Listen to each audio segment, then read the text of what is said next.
You are listening to Pocketful of Diamonds, Book 7 of the Nadia Wolf series, written by Nicolette Pierce. Copyright 2016. Audio copyright 2025 by Pierced Heart Publishing. Digitally narrated with full cast of voices.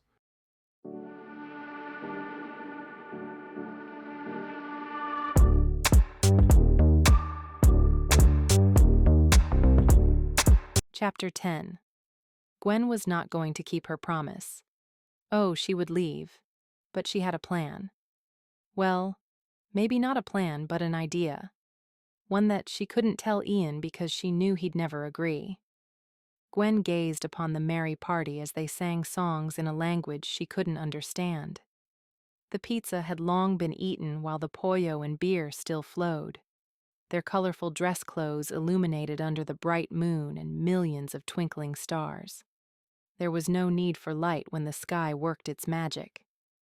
She watched as Saba danced around the fire with Ian, while Gerard and Manny sat in companionable silence, each drinking from the same cup. Gerard glanced over, surprised to find her looking at him. Trying to find a way to do us in and plunder our diamonds? He muttered, taking a drink and then handing the monkey the cup. Seeing that it was empty, Manny dropped it and chattered angrily. Plunder? Am I a pirate? Gerard stood and grabbed 3 beers from the stash he had next to him. He walked over the few steps to Gwen and sat down beside her in the grass. He opened all 3 and handed 1 beer to her, and 1 to the monkey. You shouldn't let him drink, Gwen said, eyeing Manny. He was drinking long before I got here. The locals say he wandered here as a baby, and has thought he's a human ever since. But still. Gerard shrugged, jostling the tipsy monkey. He can open a beer himself if he wants to. No, he can't. Gerard reached over for a new beer and gave it to Manny, taking the one he had opened away. Manny let out a disgruntled screech and jumped down. He grabbed a small rock from the shore and used it to pry open the bottle cap. Gwen was sure she heard a contented sigh when it popped off. Smart little fellow. Gerard cooed as Manny raced back with the beer bottle that was nearly as big as he was. Gwen shook her head. Life here was a little odd, a lot stressful, and a bit enchanting. She could see why Ian and Gerard stayed, but it'd still never be the life for her. She would, however, help. It was the least she could do. She wasn't expected to report back for a few days, so she had some time to solidify her plan. When are you leaving? I'll leave now if you want me to. He glanced over at Ian and Saba still dancing and shook his head. Stay the night. You can have the couch in the office. She eyed him. Why the change of heart? Before you tied me up like a mummy. It's safer to drive in the daylight, and you worked hard tonight. Gerard stood and brushed off his shorts. But I strongly suggest not coming back. Life here is not easy and extremely unkind. And if you come back, I will be unkind. These families have been through enough. She took his warning to heart. I will be gone in the morning. Thank you for letting me use the couch. I'd give you the key, but you know how to break in. She nodded. I can manage. Gerard walked off without another word and headed over to Saba, cutting in on the dance. Ian didn't seem to mind and clapped Gerard on the shoulder, tagging himself out. Gwen watched as he spoke with the others. He smiled and laughed. Each second she watched him, she fell further under a spell that he didn't even know he was weaving. She wished things had been different. With him, she could almost see a happy ending. Or, if nothing else, a very exciting beginning. With his stormy gray eyes, dark hair, tempting body, and unassuming personality, he was like a forbidden drug, one that she couldn't seem to shake no matter how hard she tried. She shook for wanting that next exquisite dose. Ian spotted her in that moment. His jaw clenched and he said something to the man he had been speaking to, then left to walk over to her. She steadied her nerves for whatever he might have to say, especially since it was most likely in order to evacuate. I thought you might have left by now. She shook her head. I was watching the party. Everyone is enjoying themselves, but perhaps not the pizza. She tried for a smile, but feared it didn't quite make it onto her face. Why did he affect her so? Ian laughed. I think they did enjoy it, but it took a few bites to get accustomed to it. It turned out rather well. He nodded. Thank you for your help. She dipped her head in acknowledgement. Gerard offered me use of the office couch tonight, if that is okay with you. And if it isn't? Then I'll leave. Ian grabbed a beer from Gerard's stash and opened it with a quick twist. He took a fortifying sip before nodding. The couch is yours if you want it. Thank you. He nodded one last time and set off, away from the party. Away from her. Gwen would stay for the night, and all he could do was think about taking her to his bed and burying himself deep within her. What was the matter with him? He shouldn't think of her in that way. He should hate her. And yet, he didn't. Not really. Yes, he was angry with her and would never trust her. But there was something about her that he couldn't let go of.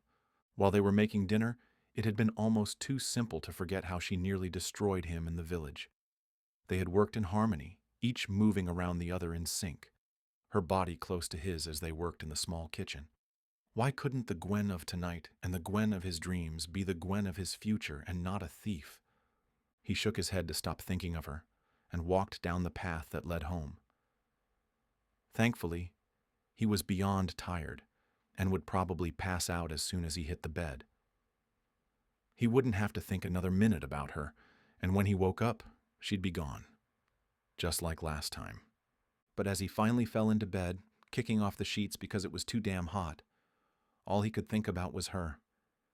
He stared at the ceiling until he thought it would light on fire from all the images streaming through his mind. She had been beautiful that night. The pale moonlight glimmered on her skin as she lay entwined with him. Her brown eyes darkened to the purest onyx. Her satin skin dampened with their mingled sweat after he took her again and again. It had seemed as though it would last forever. Willing his eyes to close and remain that way until the sun rose, he shifted to his side and bunched the pillow under his head. After a wrestling match with what used to be his favorite pillow, he gave up. It was no use. Ian sat on the edge of the bed and let his head fall into his hands. How could he have given so much control to Gwen? She held his heart in her hands and didn't even know nor care. Slowly, he glanced at the door as a really bad idea took hold. Perhaps one last night with Gwen, knowing they would never see each other again, would finally break the spell. What if, after all this time, there really hadn't been a connection between them, and it had just been a figment of his imagination? It was possible, but did he really want to find out? It could cause more harm than good. And if he did go to her, how would she react? He imagined everything from her jumping into his arms to slapping him across the face. At this point, he would take either reaction just to know where the hell he stood. As of right now, it felt as though the world was toppling off its axis. He groaned and fell back on the mattress. No woman was worth this much self-doubt and misery. A soft knock on the door jarred him. He jumped from the bed and hurried over to the door. "Gwen?" He swung the door open, only to slam it shut again. Gerard blocked and let himself in. I guess I'm not the one you wanted to see. With his hands on his hips, Ian took a steadying breath. "I'm not in the mood to talk." Obviously, you have something, or someone, on your mind. "What do you want?" Just making sure you're okay. I saw you leave after you spoke to Gwen. You seemed upset. "Upset?" Ian wanted to laugh. "She dug her way under my skin and I can't get rid of her no matter how hard I try." She'll be gone tomorrow. That should help. He shook his head.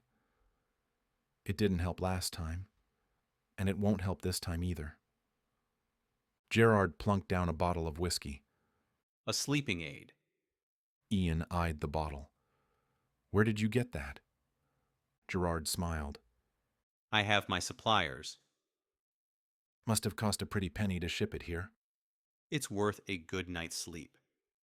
Ian studied Gerard. I didn't know you had trouble sleeping. Some nights yes, and some nights no. Why can't you sleep? Ian questioned. Though he and Gerard had never talked about much other than the mine, day-to-day village life, and the odd conversation now and again, he thought he knew Gerard pretty well. Perhaps he didn't. There is more than one Gwen in the world. She doesn't run the monopoly on betrayal. Ian picked up the whiskey and opened it. Who? Does it matter? I would think it matters to you. Ian took a swig straight from the bottle. The burning liquid hit his tongue, and by the time it reached his throat, he was hacking. Christ, he sputtered. What is that crap? Crap? Gerard repeated and grabbed the bottle from Ian. He swirled the bottle and sniffed deeply. That's the good stuff. It tastes like fire. He nodded. You'll be passed out in no time. Really? Never fails. Ian grabbed the bottle and took a large, sleep-inducing gulp. His body involuntarily shuddered as his taste buds reacted to the hard liquor. Gerard laughed as he headed toward the door.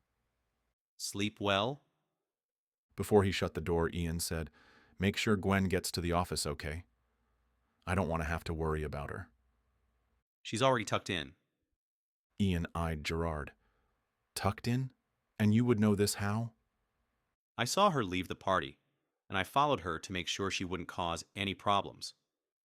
She walked straight to the office and let herself in.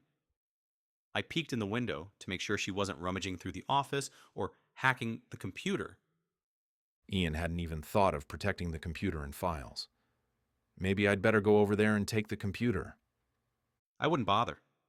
I think she fell asleep as soon as her head touched the couch. Lucky her. Take 2 more shots of whiskey and you'll be out in a wink too. I guarantee it. Come wake me if you don't see me in the morning.